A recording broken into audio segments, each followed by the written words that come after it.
What is up? Welcome back to Mind Your Hormones.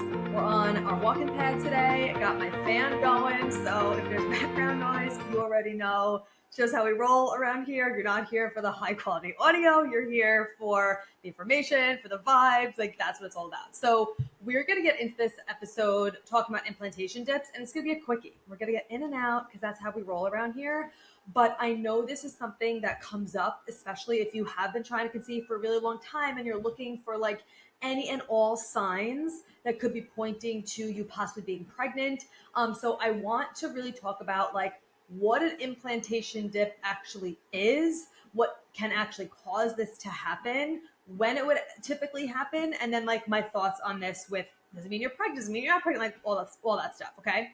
Also, before we get into this, two things I want to tell you about. Number one is if you want to submit a question to get answered on the show, we have a form that you could fill out because I love doing Q&As on here. You already know the vibe. But like the question box sometimes on Instagram, they get lost in the shuffle. And also you can't always type that much in there if like you want to give me context. So check the show notes. You could fill out the quick form, put your question in. I could potentially answer it on the show. So that's number one. Number two, if you haven't yet already, watch the free Trying to Conceive masterclass, which if you are trying to conceive or you plan on trying to conceive, I highly, highly, highly recommend it. It's obviously completely free.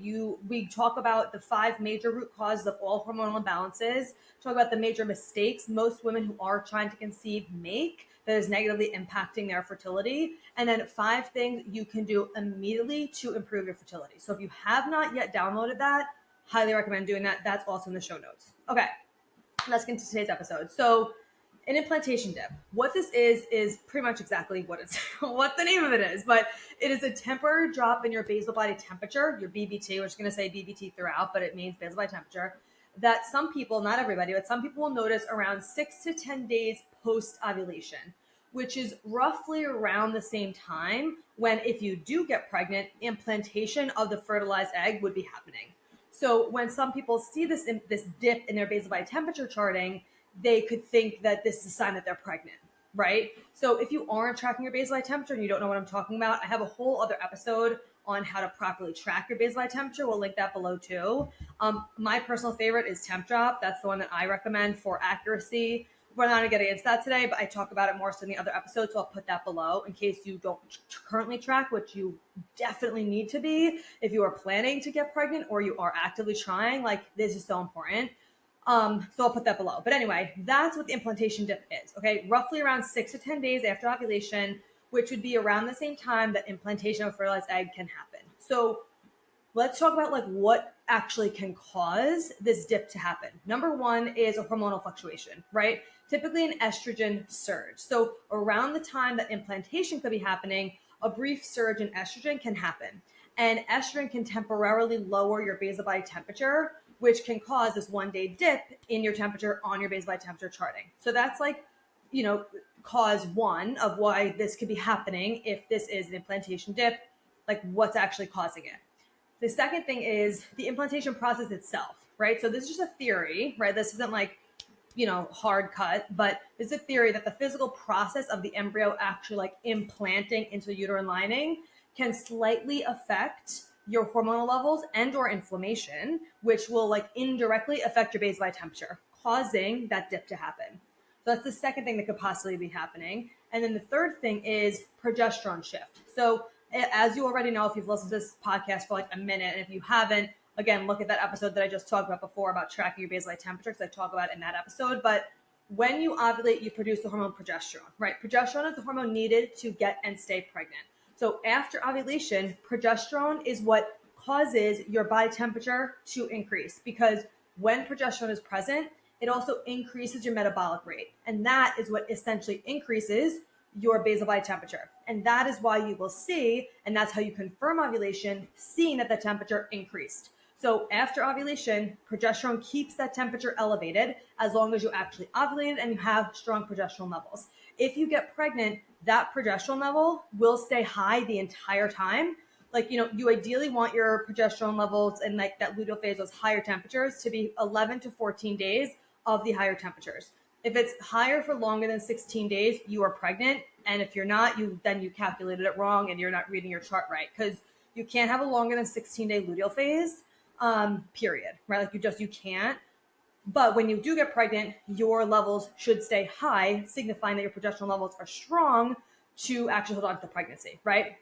Now, if there is a dip in your progesterone for various different reasons in your luteal phase, it could cause a small dip in your baseline temperature chart because your progesterone levels are what's keeping that temperature up. Because some people will experience the higher temperatures in their luteal phase for the 3 days confirming ovulation, but then they'll see a drop in their temperature, and then it won't go up, and they'll experience spotting and all these things, which are all signs of low progesterone, right? Which is obviously impacting you being able to get pregnant. So sometimes you like see these drops in your temperature, and it could be a progesterone issue, even if it's just one day, like this quote unquote implantation dip. Okay. And the like timing that they're talking about again for implantation dips are typically 6 to 10 days post ovulation. But a lot of times, if you have low progesterone, that can be happening as well around that time, along with spotting until you get your period. So not everybody who gets pregnant is going to experience an implantation dip, number one. It's not like a requirement of getting pregnant.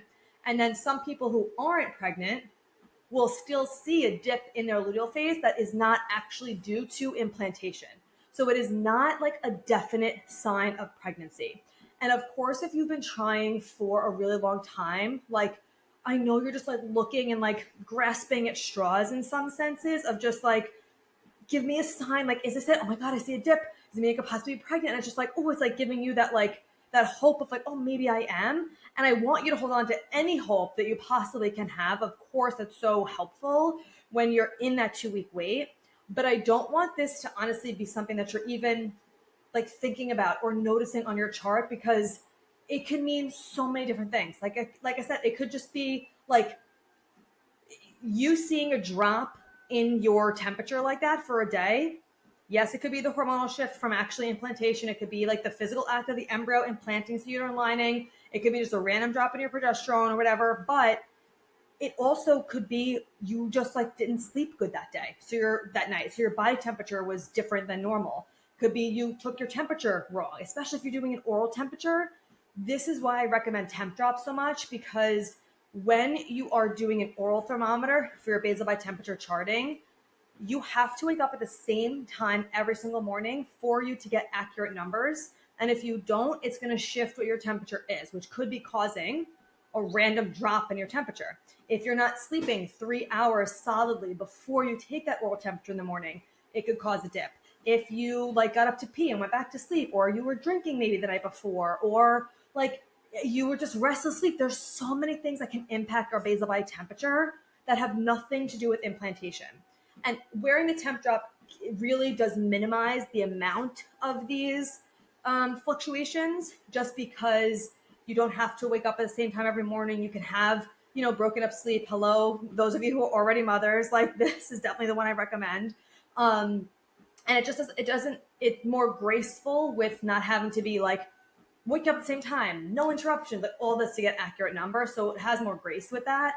But we're not robots. So we can have a random weird outlying dip in our temperature that has nothing to do with implantation.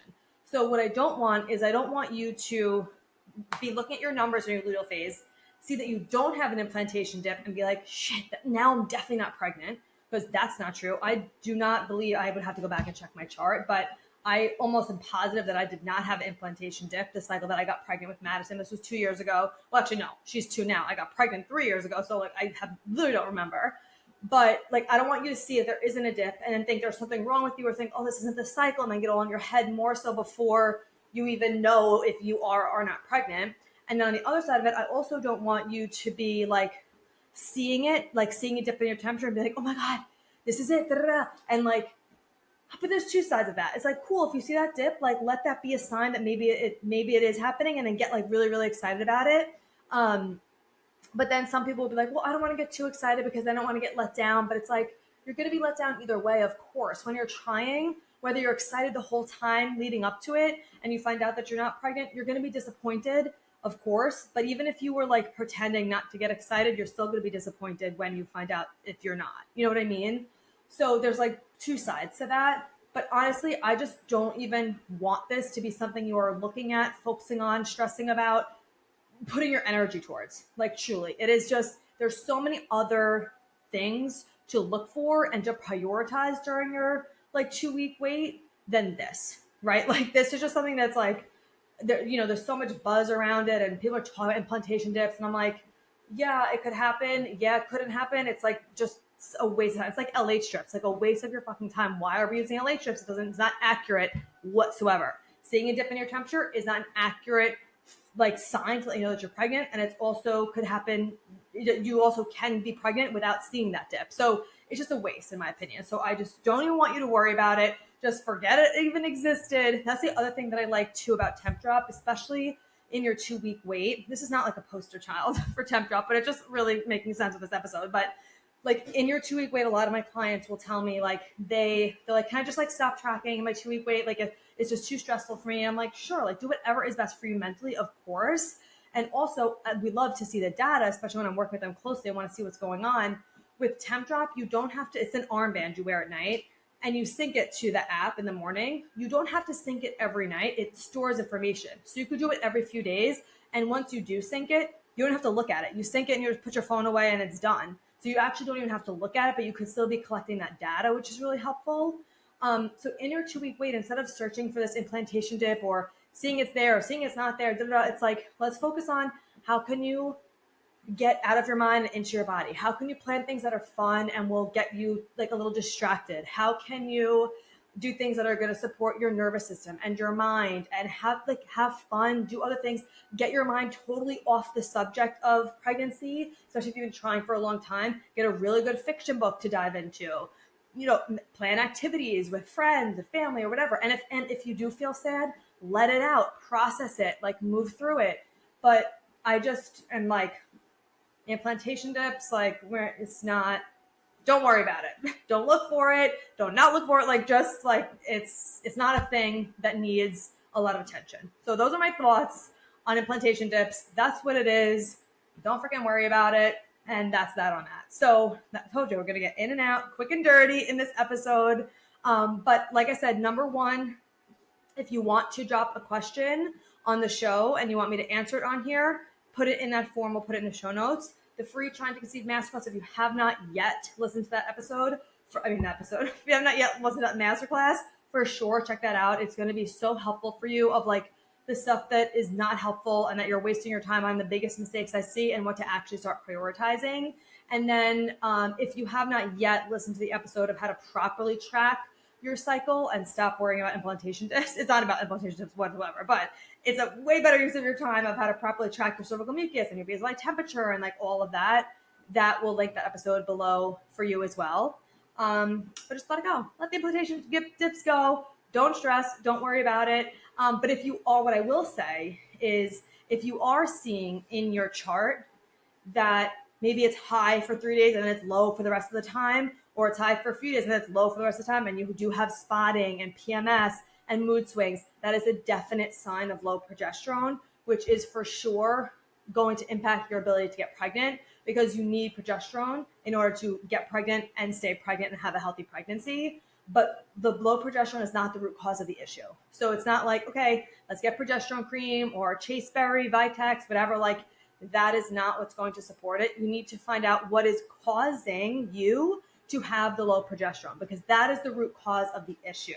And I have another episode on that. So if that is your experience right now, definitely check out the episode. We'll put that in the show notes as well on low progesterone and how to actually support that because that's really, really important for pregnancy as well. And that could be why you're seeing not just a one dip in your number, but a dip throughout most of your luteal phase. Okay. And especially if you have any of those, even if it's just a couple of days of a dip, if you have those symptoms with it of spotting, cramps, PMS, like the breast tenderness, the mood swings, the bitchiness, like all that stuff with it, for sure some low progesterone happening. So check those episodes out and help you. So thank you for being here as always. I love you so much and I will talk to you in the next episode. Thank you so much for being here. If you loved this episode and learned something valuable, please share it with a friend who you think would also love it, or post it on social media and tag me so I could personally say thank you for helping me spread this important message. I am beyond grateful to be here with you. So until next time, stay intentional, stay consistent, and always mind your hormones.